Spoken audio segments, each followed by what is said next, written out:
Hey, yo, what's up? You know what it is. It's the one and the only, the triple, the G.O.D. I'd like to welcome you guys back to another in style and the triple the guy speaks on the yo. My Little Pony Friendship is Magic Season 7, Episode number 10, A Warrior Problem.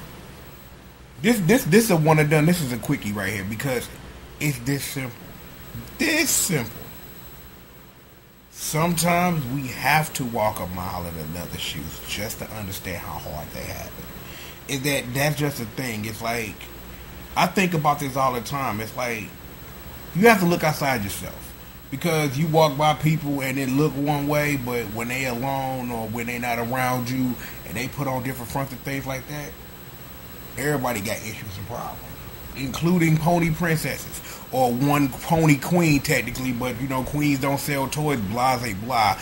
But the point is, this was a great, touching, and heartfelt episode because of who it involved. Because again, like I said, they gave Sunset a real chance to shine in this episode, and it's like, and they've been doing that a lot recently, and we've talked about that in early reviews of episodes, and it gave a chance to, what is the word, ponanize, because it's like you would use humanize when you're talking about a human, is that to understand that, yo, it's like you think that royalty and people like that are untouchable, but when you have Sunset, somebody who's still trying to get familiar with her role and as she's growing and as she's evolving as a character, and as someone that is an important focal point in the show, that putting her in that situation gave her a lot of character growth, and that's wonderful and great. You know what I'm saying? It's like, Daybreaker was pretty cool, and to see Nightmare Moon again, pretty amazing. I'm like, I don't get too much into the comics. I know there's a Nightmare Rarity and there are a whole bunch of other forms of that, you know what I'm saying? But it was cool to see that Celestia has a dark form too, and Daybreaker. So I wonder,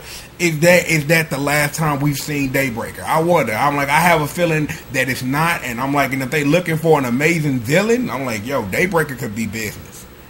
But again, like I said, this was just a heartfelt and touching episode because of the lesson that it imparts and teaches. Not only the lesson of, follow your gut. Like, if you see something and you feel something and you got to do it, go for it. But the other lesson being, like I spoke about earlier, is you don't know how hard people have it. People put on fronts, people put on masks all the time. What happens behind closed doors is a whole bunch different that happens than when the door is open. And this was an episode where both Celestia and Luna both learned that. Luna had to sit up here and it put herself in a weird position because she's used to being by herself because everybody else is asleep. So for her to have to deal with it in the day and trying to force herself to try to sit up here and take Celestia's place, is just that it didn't fit her. And then when you had Celestia, it's like, well, I'm like, we saw Luna go through the day. I'm like, well, Luna's tired. I'm like, this list is short. But even though that the list was a lot shorter than yours was to her, it doesn't make her responsibilities to the ponies of Equestria any less important. And it's like, and I'm glad that that these were lessons that they both learned, and a lesson that also Sunset learned about. Why'd I say son? I'm like, I got number one human on the brain right now. What I meant to say was Starlight, but point still, it's like everybody learned a lesson. Everybody did. The Royal Sisters learned a lesson about, about understanding, respecting, loving, and appreciating one another. And Starlight learned to follow her gut. You know what I'm saying? And that's what's going to make her great in the future, because you have to learn how to follow your gut, because it's like the show, and I'm seeing it as the way that I look at the character evolving, that the show is going to put her in situations where she's going to have to follow her gut, where she's going to have to make the hard choices. And it's like the episode that feature her where she's learning how to be this leader that she's ultimately going to have to be. Because again, like I said, I talked about this in that last episode that had Maud in it. It's like they trying to build her up to get her own squad. She got Trix and she got Maud rolling with her right now. So it's like the rest of this season is probably going to be slowly building the main six around her. And I even feel that's a little kind of weird for the show to do. But I feel that that's what they trying to do, because they really need to give the character purpose. And giving her an episode like this is forwarding that purpose and helping evolve the character into something bigger than she was before this incident started. So, like I said, the overarching thing of this whole review is this simple.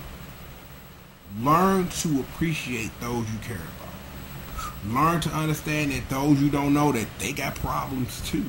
And that what you see up front and what they don't share with you isn't necessarily what it really is. And you have to learn to understand that everybody struggles. Everybody got them. I got them, you got them, we all got them, because shit ain't perfect. Also learn to remember, follow your gut. Well, in my case, I have a voice in my head. I call it listening to my first mind. That's me.